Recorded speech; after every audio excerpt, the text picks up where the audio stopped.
Hi and welcome back to the cottage. Have you been working on decluttering, putting in a ton of effort, and yet when you look around your house or go about your daily life, you still feel like it's cluttered?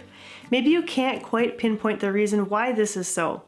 Well, I've compiled a list of 31 of the most common reasons your house still looks and feels cluttered. Maybe a topic that I mentioned today will give you that aha moment and get you set back in the right direction to remedy this clutter problem.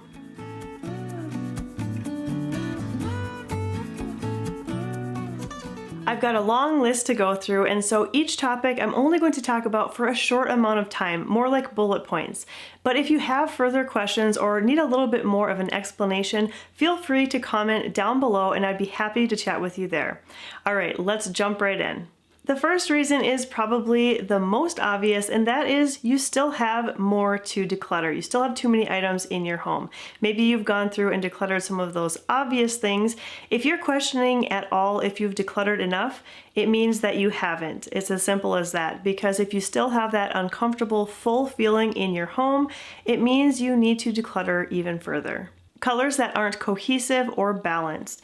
Adding a fun pop of color with furniture, accessories, or even a painted accent wall, that can be a great way to add drama or excitement to a space. But too many colors that aren't in the same palette can be confusing to the eye and add to visual clutter.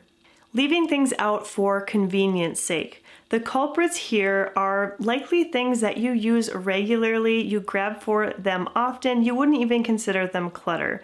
But if you leave them out all the time because you think it is more convenient than putting them away and bringing them back out again, you are setting yourself up for a cluttered look in your home.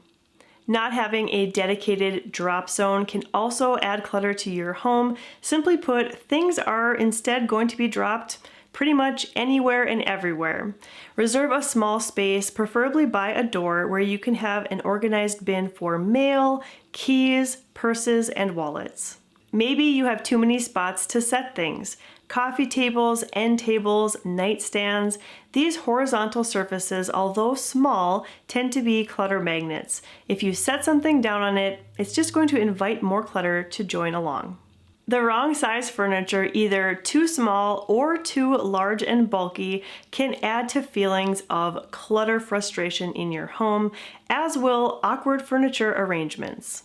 Getting into the habit of overfilling drawers, cabinets, and closets. Just because these items can fit into the space and you can close the door doesn't mean that they should contain so many things. You need to rethink the idea of what full actually is. You should be able to easily access and put away the items that you store there.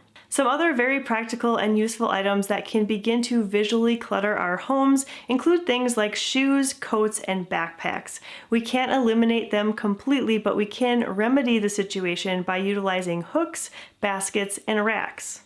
Having an abundance of comfort type items such as pillows, blankets, rugs, curtains, these are added as a way to add some warmth and comfort to our spaces, which they can do up to a point. But once you pass that tipping point, these things can easily become clutter. Another super common reason why a house may still look and feel cluttered even after decluttering is that there are too many small art pieces and knickknacks. If you're in the habit of buying things to try to fill up space on your walls or in your rooms, you need to stop doing that, because having all of these little pieces side by side in one area just makes your eyes bounce from piece to piece, and that's going to add to visual clutter. Lack of light. Are you finding that you have your curtains drawn closed most days, or that you only have a small lamp or two to use in the evening hours when it's dark outside? Well, when things are dark, they seem more dingy and actually have more visual weight, which can lead to the feeling of a space being cluttered, even if it isn't. You've played the comparison game for too long. This is a huge reason why many houses still feel cluttered.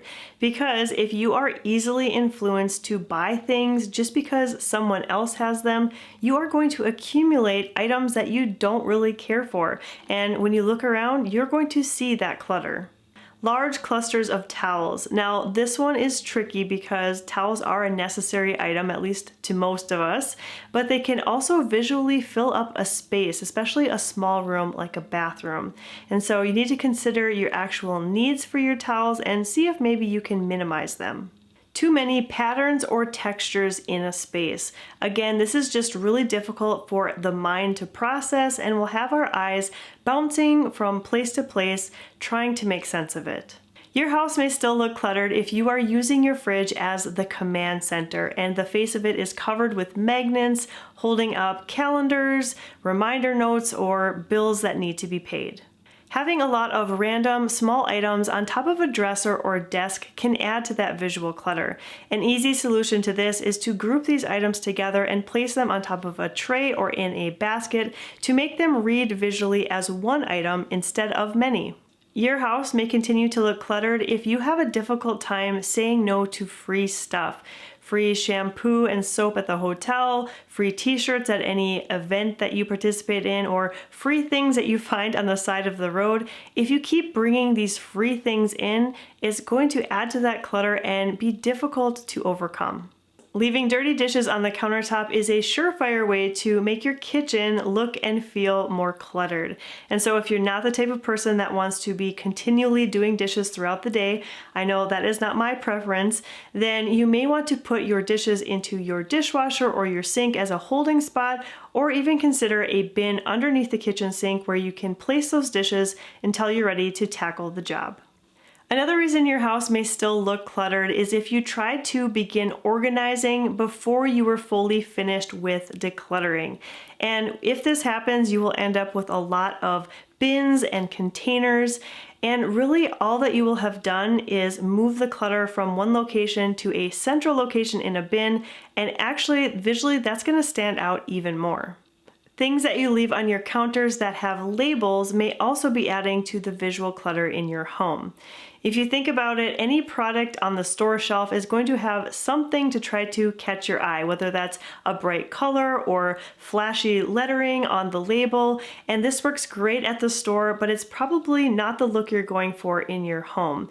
And so to get a more simple look that isn't so visually cluttering, just remove the label if you're able to, or decant that product into something that's a little bit more plain and simple. Maybe cords are your culprit. TVs, DVD players, lamps, and of course, personal electronics like cell phones or tablets, everything seems to need a cord. Try to hide them if you can, or at the very least, corral them together, maybe with some sort of charging station or cord wrap. Your house may be more visually cluttering than it needs to be if you tend to procrastinate putting things back where they belong or dealing with things right away.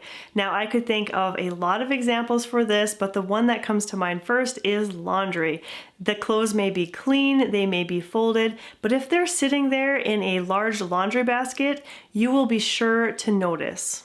Not paying attention to all three dimensions in a space. We tend to focus on the area that is at eye level or below and tend to neglect the vertical space. But if we have a lot of items within our field of vision and nothing up above, the room is going to feel very unbalanced. To pull the eye up, you may consider some large art pieces or floor-to-ceiling curtains to bridge that gap. Fear of a blank or bare wall. I think this is a legitimate phobia for some people, which causes them to want to add at least a little something to every single wall in the home. And if you're struggling with this, I encourage you to step away from that notion and instead try to embrace that feeling of visual breathing room. Scuffs and smudges on your walls or cabinets, though they are not actual physical items, if you see them, you are immediately annoyed by them and they add to that sense of uneasiness in your home. So a quick fix is to clean them off by scrubbing them up. And if that doesn't do the trick, just give that area a fresh coat of paint. Clutter may continue to be a problem in your home if you've yet to identify your favorites. Until you do so, you are going to be tempted to hold on to multiples and multiples of the same type of item. Hello, coffee mugs and t-shirts.